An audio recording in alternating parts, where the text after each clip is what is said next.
Kia ora e te iwi e haere ake nei I te karere. Hea I ki tētahi wāhanga o te pūrongo hou a te ope whakaora. Kei te heke haere te angitūtanga o ngā tauira Māori roto I ngā kura o te motu.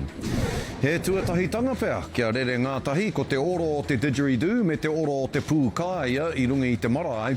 Engari koia te ahuatanga I kitea I te pōhiri ki ngā iwi take I te wiki nei. Kei te whakaora anō tētahi o ngā kaipāmu o te hiku o te ika I ngā momo hā kina hoiho ki Wainganui te hunga e ngā kaunui ana.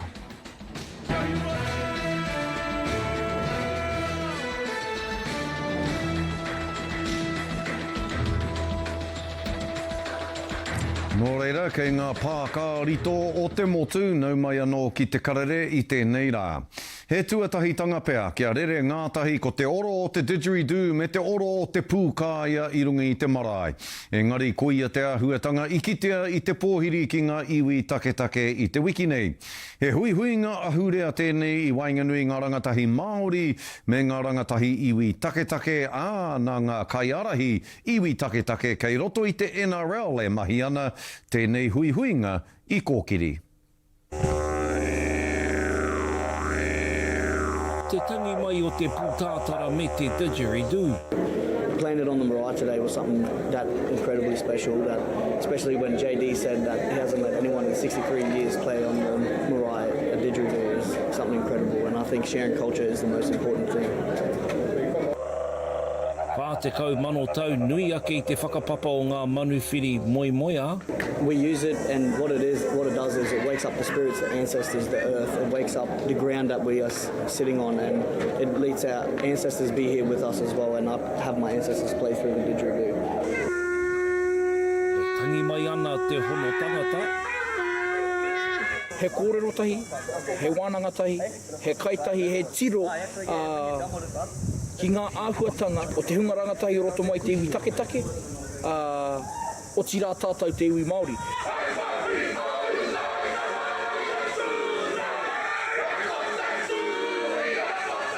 Oi kamutu, he whakarongo ki ngā me ki te hunga I eke ki ngā taumata. I've met a lot of young people that haven't had enough sleep. They've got a little bit. Pēnei a Preston Campbell, hautupu a Ōmua o te NRL.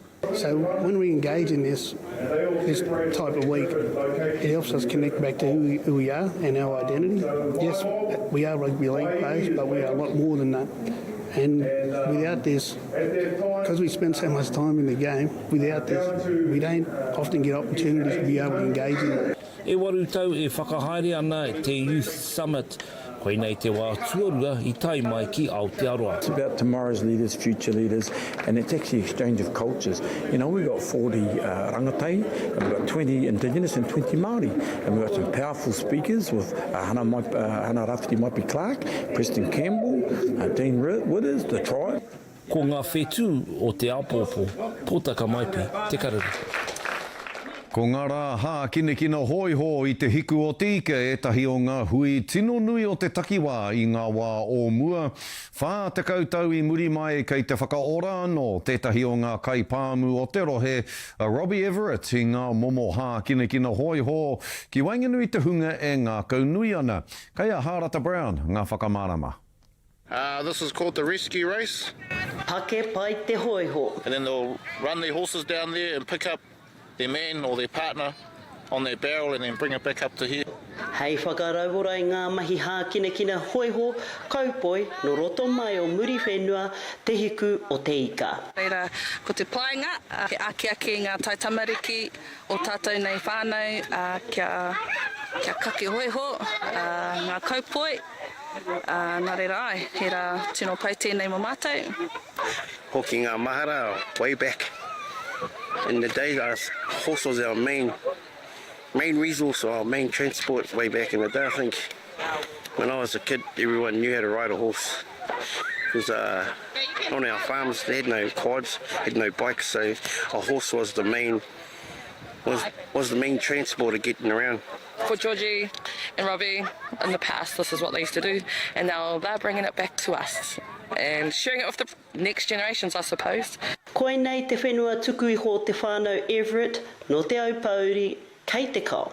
We're trying to bring something back, like back in the 80s, late 80s. We used to have a big horse sports day at Tarangi Station, and it just died all away.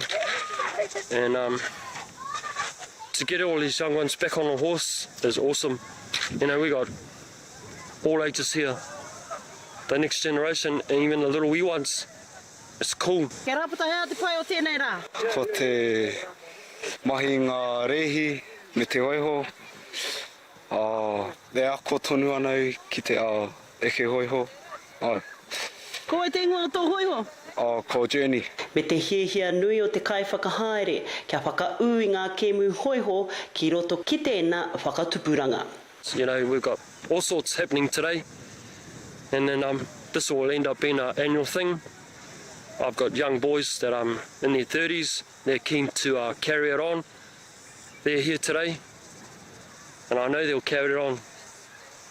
Give me two more years, and they can run the reins. It'll be all up to them. They'll keep it alive.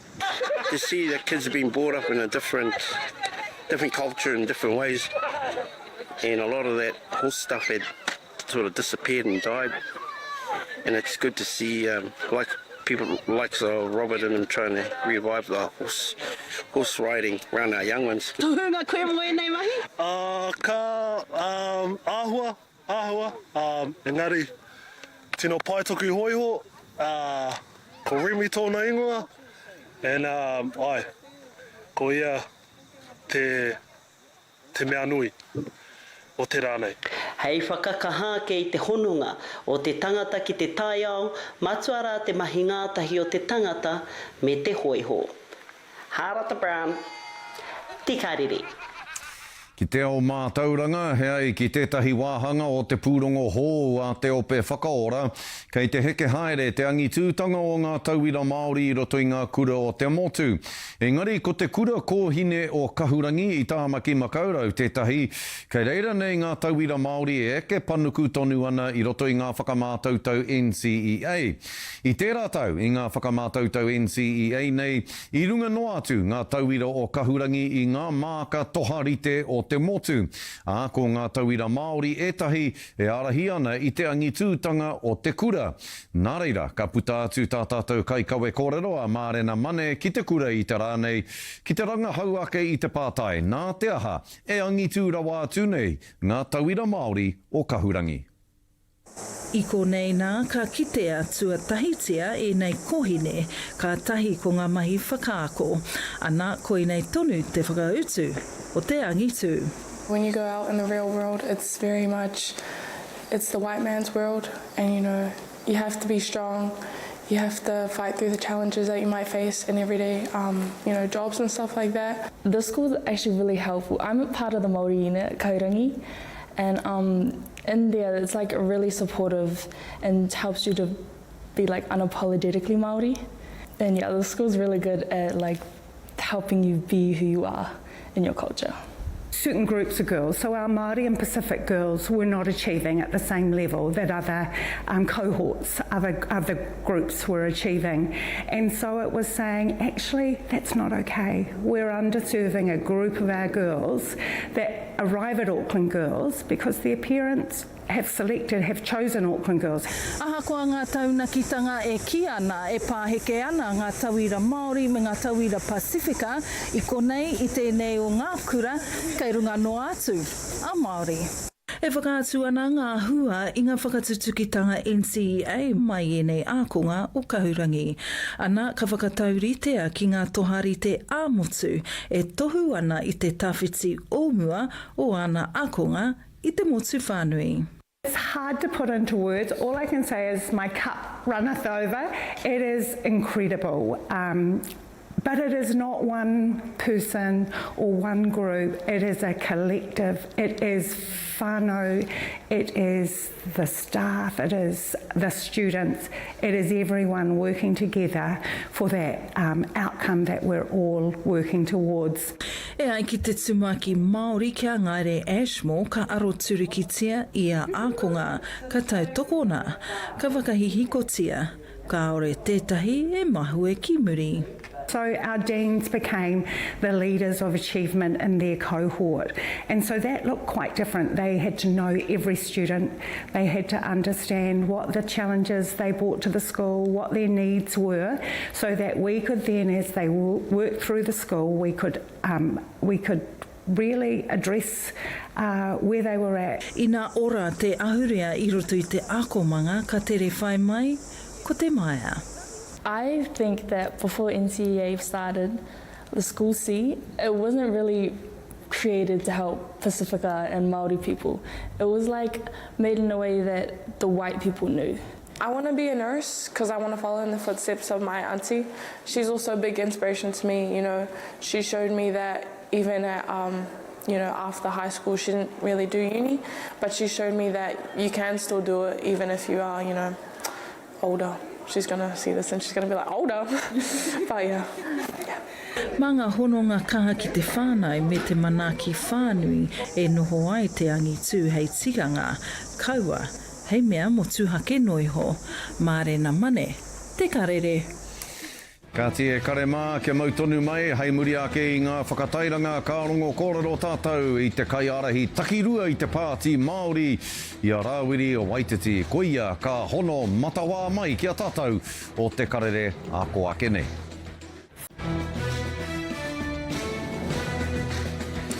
E tiwi nei ka tahuri atu tātou ki te kaiarahi takirua I te pāti Māori ki a Rāwiri Waititi māna hoki tā te pāti Māori tū ki ngā kaupapa o te wānei e whakamārama mai. Tēnā koe te tuakana kei te pēhea rā koe. Kia ora, Scotty, hoti rā, kia ora tātou. Kei te pai. Tuatahi kei te tangi atu ki te ro tāua pāpa kia maru tapsul. E takoto mai rā ki rungo whakau e kai pāpa I te rangi nei. Kei te tangi atu ki te ahotango o te rā karaua. Ka are mataku ki te kōrero I nā kōrero kei rungo I tana ngākau. Me te mea hoki, tuatahi ka mihi atu rā ki tā tāua pāpa I tēnei rā. Tēnā koe I tēnā whakaaro nui e te rangatira. Tātou o Ngāti Whakau e kairaro I te kapua ke au I tēnei wānei ka mihi ki a koe I tēnā whakaaro nui o. Oe nora, kia tahuri ake ki ngā kaupapa o te ao kiko nei. Me te aha, he ai ki ngā te tauranga tōranga pū o te wā e hoa nā te rōpū varian I kohi ake. Ko tahi orau te pikinga ake o te tautoko kia koutou o te pāti Māori kei te rua orau koutou I nei ne noho ana. Engari e hoa, he aha te mahere e piki tonu ai taua o rautanga kia pai ai tā koutou pana atu I tēnei kāwanatanga. Well, koena hoki te pātai nui, and kei te ringaringa ato tātou iwi Māori te mana ki te tahuri I tēnei kāwanatanga. Hei te noe mai haere ake nei. Ko tāku ki te iwi, kia kaha kia tātou. He nui ngā mahi I roto I te rima tau mātau o te pāti Māori hoki mai ki te whare nei, mai te tau rua mano rua te kau, ki te hiki I te iwi Māori, me tōna mana ki roto I ngā tatauranga whika e kōrero hia nei, me ngā tatauranga pōti me ki. Ko tāku e meana ki te iwi, atu I te kotahi te kaumā whā mano tāngata ko piki ki runga I te rārangi Māori, mai te tau rua mano rua te kaumā toru. Nō reira, kei reire ke tētahi tūru atu I ngā tūru e whitu, he tūru waru kei te whanga maira. Nō reire, kia kaha kia tātou, kaua ka tātou e ngā kaurua ki te kaupapa nei ki ngā mahi nei. Ko tāku ki te iwi Māori, kia kaha tonu tātou ki te whakapono ki a tātou, no te mea, ko ngā tātai whika ko puta I roto I ngā rā, I roto I ngā wiki, ka retare te tahuri tēnei kāwanatanga ki te kore ko te pāti Māori, me pērā pēta ko kōrero. And ko ngā tūru Māori, ngā tūru Māori e meana, me he mea ka tini, ka panoni tēnei kāwanatanga, ka re panoni. Nō reire, ko te mana, kei te ringaringa o te iwi Māori tēnei wā. Ko ana taku ngā kau I tīmata koe ki te kororo mō ngā tūru Māori e hoa I te mea, ko tō korou Winston Peters e hia ana kia pōti hia e te marea te oranga tonutanga o ngā tūru Māori hei tāna ko koutou me o koutou whanonga I roto I ngā tūru Māori te tino pūtake o tēnei hia ona o tēnei kaupapa āna ara kia kore haha ia ngā tūru Māori. Pē o whakaaro ki tēnei kaupapa here a Winnie Tana. Ko tōna kaupapa here kei te mina i ngā pōti a ngā pake ke Pākehā, ka roa nei e pōti mo te karauara. Ko tāku e mena ki aia, e kore tarea tēnei te whakatutuki. Me he mea, ko tāku ki te piri mea o nai tunu nei a Christopher Luxon, me he mea he raho ana, ka mea na kāre mo te tautaku i te rātu āhuatanga. Ko tāku ki a Chris Hipkins, e mea na, kau e haere, kau e piri atu ki a Winston Peters, hei te taupōti haere ake nei. Kia mō heo whānuitia e kore rawa tēnei tuāhuatanga e whai waho ki te whitinga mai o te rā, me pērea pēta ko kōrero. Ko tāku e mea, kei te rupahu ke wana kōrero ki te iwi, ki ngā kaipāpāho hoki e mea kei te heke te rārangi Māori, e kao, ko tino piki haere te hunga Māori kei runga i te rārangi Māori, nui ake tātou te iwi Māori ki runga i te rārangi Māori, ki ngā Māori kei runga i te rārangi general nei, te rārangi Pākehā nei. Nō reira, ko tāku e mea ki te iwi, kia whakapono tonu tātou ki a tātou anō. Kei a tātou te mana mehe mea ka whakapanoni i tēnei kāwanatanga hei te noema. Ki te kore, arao ka waiho tonu, mā tau iwi tonu tātou, mā Pākehā tonu tātou, e tohu e kāwana. Nō reira, ko tāku ki te iwi Māori, i roto i te kotahi rau, ono te koutou, kei a tātou te mana, ko wai te piri mea, hei te noe mea haere ake nei. Kia kaha kia tātou.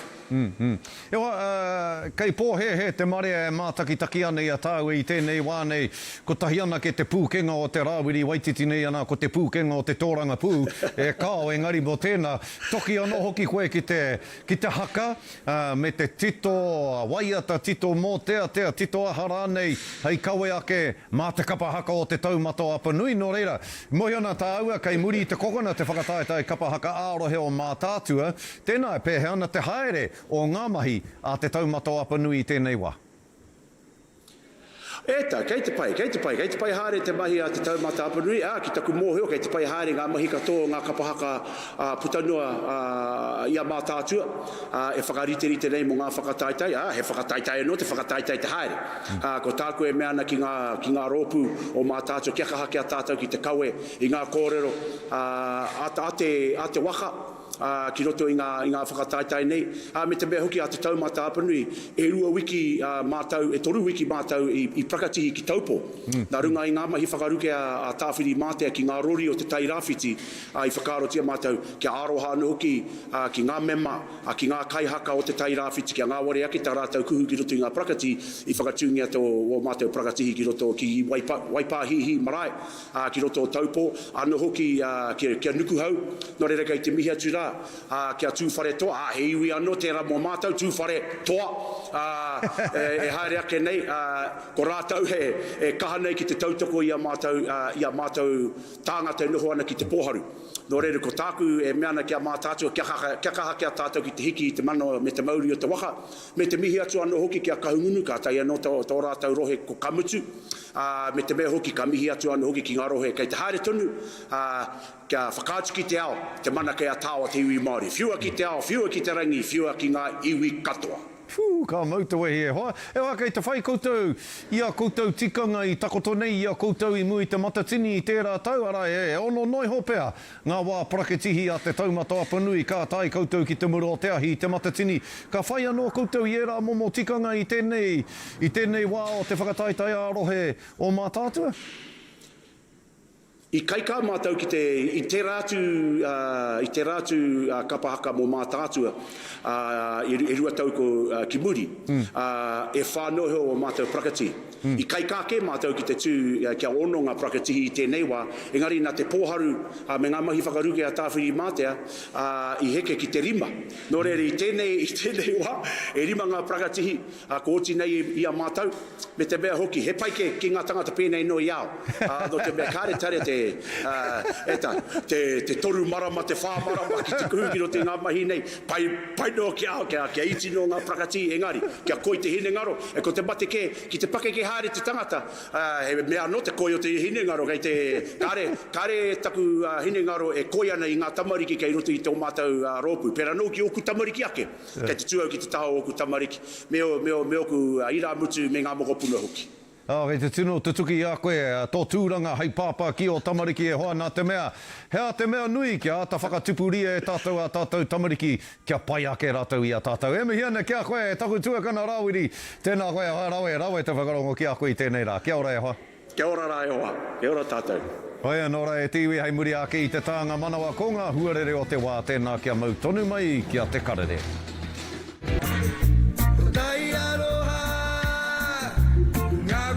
Te kare mai whai ake nei ko ngā tohu huarere o te wā.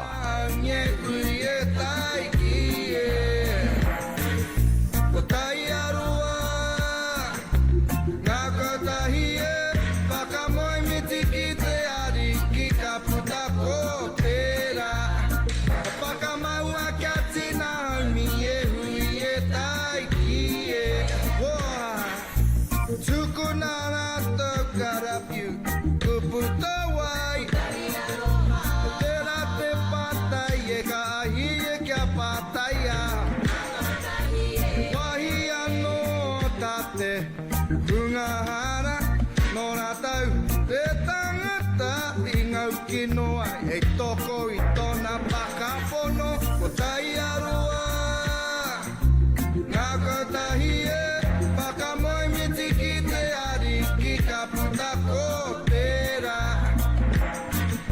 O tai aroa Ngā kotahi e whakamaua kia tina haumi e hui e tai ki e Whakamoe miti ki te ari ki ka puta ko Pai tērā, koe nā tātou kohinga kōrero I tēnei rā e karema me mātaki anō koutou I te karere a pōpō e mihi ana tēnā koutou katoa tūrou Hawaiki.